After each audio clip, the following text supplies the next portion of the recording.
we looked at the ridiculous amounts of fuel supposedly being pumped into these aircraft, and the possibility that the technology being used is way beyond the level they're telling us. To those who obviously misunderstood part one, I need to clarify. The airlines claim that fuel constitutes 50% of our ticket cost. I'm not saying that fuel is not being used.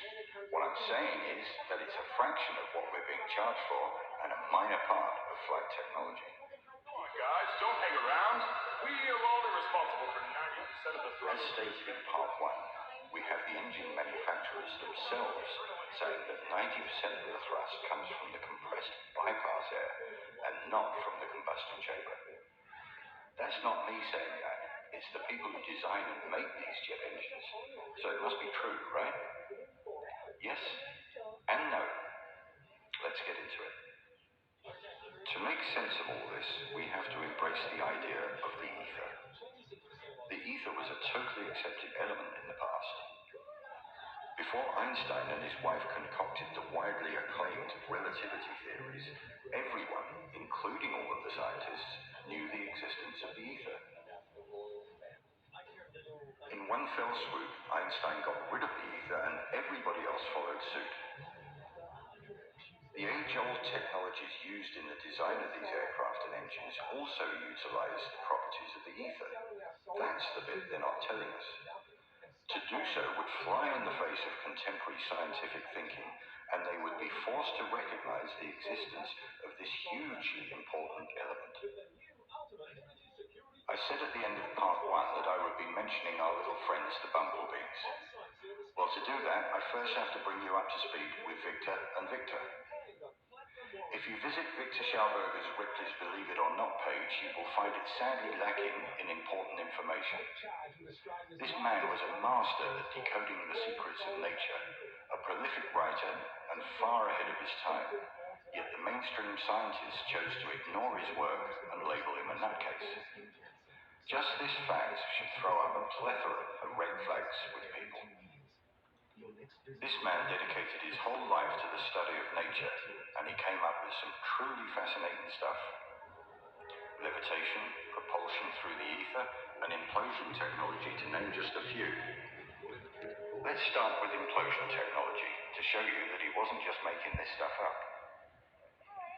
As you will see in this clip, the gas that she's holding would normally be enough to blow a gaping great hole in her hand, but it doesn't. That's because it implodes rather than explodes. The force goes inwards rather than outwards. Implosion technology. In 3, 2, 1. You okay? You could judge by the loudness of the implosion that there was a great deal of energy created. Enough to seriously injure her, but apart from being slightly shaken up, she seems fine. Victor's main body of work was with water, but he postulated and demonstrated that this technology works just as well in other mediums, one of them being air, or the ether. Air is our medium, water is for the fish, but the two are intrinsically locked together because both mediums behave the same way when coerced. I highly recommend watching the links for Victor's work in the show notes. These patterns and properties are used throughout nature, in the environment, in trees and shrubs, in flowers, and in animals. The whole of nature conforms to these rules, and Victor figured it out. As I showed earlier, Victor confirms that using the vortex idea on an aircraft, it will literally suck in thrusting against the air molecules. Schauberger's central approach here was the principle of matter transformation. The elements of the air, particulate matter, and gases are converted in this repulsator. One part escapes through the ring rotator. And the radiation energy, Schauberger talks about synthesis electricity, is emitted through the central axis. The repulsion creates a biological vacuum along the axis in front of it, into which the aeroplane is sucked.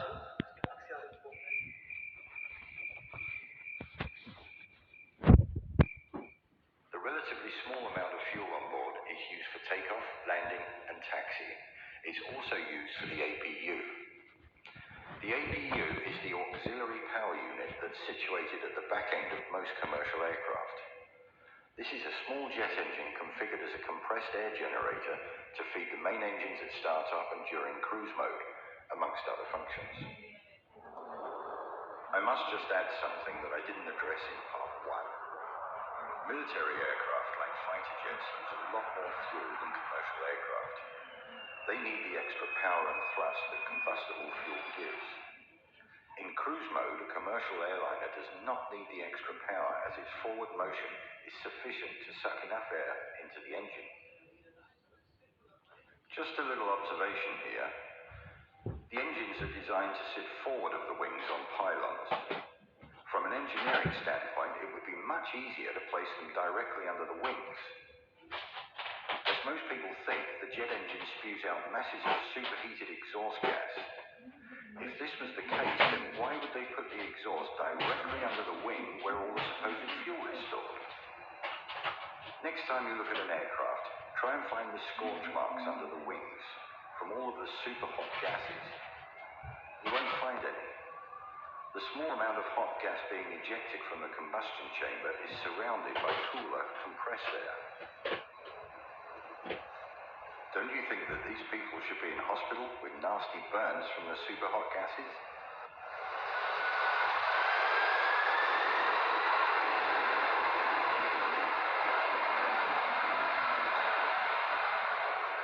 Before we leave Victor number 1, let's look at his vortex principles at work in real time. If you think his principles are just theories, then feast your eyes on this.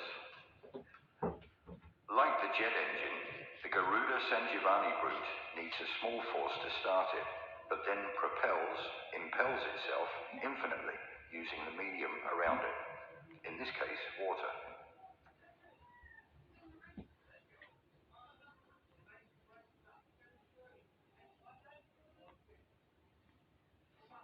Despite the downward force of this water, the route impels itself even vertically, just as the jet engine does through the medium of ether. There is much, much more to talk about with Victor Schauberger's vortex principles and how the aircraft manufacturers utilize the natural forces of nature to assist flight, but I don't want this video to be too long. Again, check out Victor's work for yourselves and you'll see the connections. Time for Victor number 2. Viktor Grebennikov is lesser known than Schauberger, but his research and experimentation is just as extensive and important.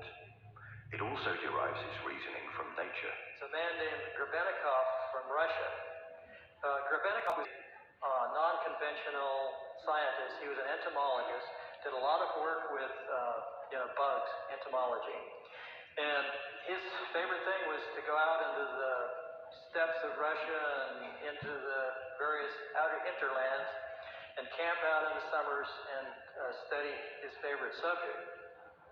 This might look like a radio-controlled bee, but it's actually a bee with a little radar transponder on it, which means that we can track this bee as it flies around the field. And these little guys can carry 90% of their body weight in pollen, so it won't affect the way it flies.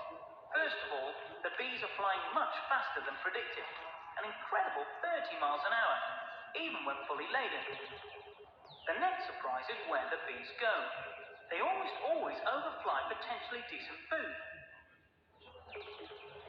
And once they've found their patch, they then repeatedly shuttle to and from it. And this is the really clever bit. In spite of 30-mile-an-hour crosswinds, whether out or back, they all fly in dead straight lines. Bumblebee can't fly aerodynamically. Yeah. And he's right.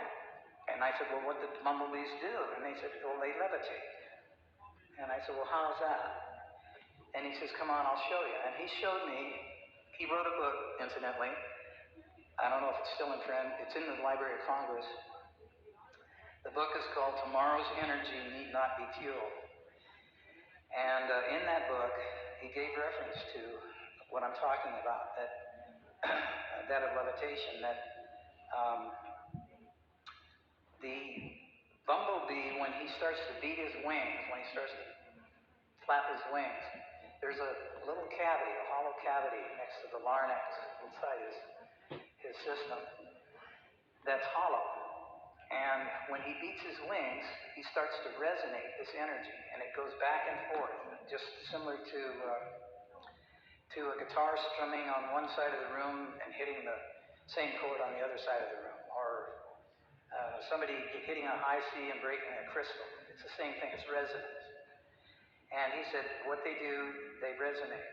And when they resonate, they eventually reach the resonance of the field around them.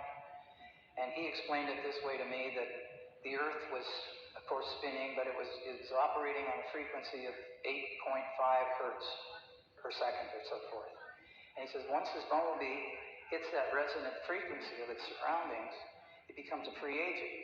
It creates a magnetic bubble around itself, and it can go anywhere it wants. And I said, well, that's not in any of the science books. He said, I know. You probably never see it there either, but that's what happens.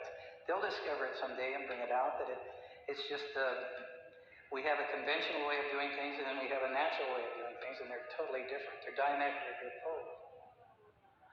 The important point here is the bees. As you've heard, the bumblebee shouldn't really be able to fly. Those wings are way too small to lift that chubby little body off the ground. In fact, it's a bit of a conundrum also for the mainstream scientists. They can travel in perfectly straight lines for long distances without any deviation, even during a howling crosswind. Because of the resonant frequencies produced by the vibration of their wings, they create a bubble in the ether, protecting them from any outside interference. So levitation by sound waves is a real-world effect. You want more proof?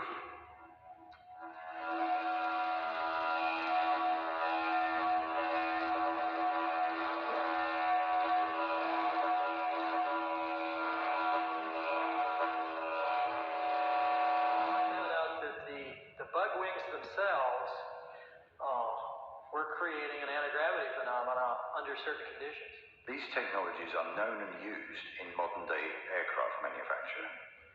The vortexes being produced are helping the lift properties of the aircraft. This is why the engines are forward of the wings. If they were underneath the wings, then the vortex wouldn't do its job. It has to flow over and not under the wing. Next time you fly, try to listen to the hum of the engines. It changes pitch when going into and out of cruise mode.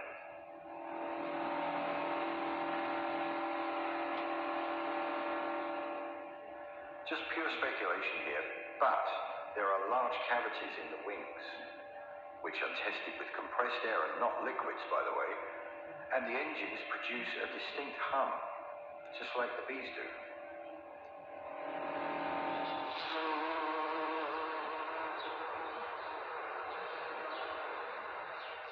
So the tale of two victors comes to an end. I highly recommend watching all the video links in the description box, as you will gain a much better understanding of the natural forces at work here. As always, this is just my own musings, and they are by no means definitive, but the scientific evidence and the observable effects definitely backs up the theory. Two highly intelligent gentlemen that have had their research largely ignored by the mainstream scientific community, but the manufacturers are covertly using the technology to fly their planes. As per usual, it's us, the consumer, who's losing out, while these huge companies are reaping the financial benefits.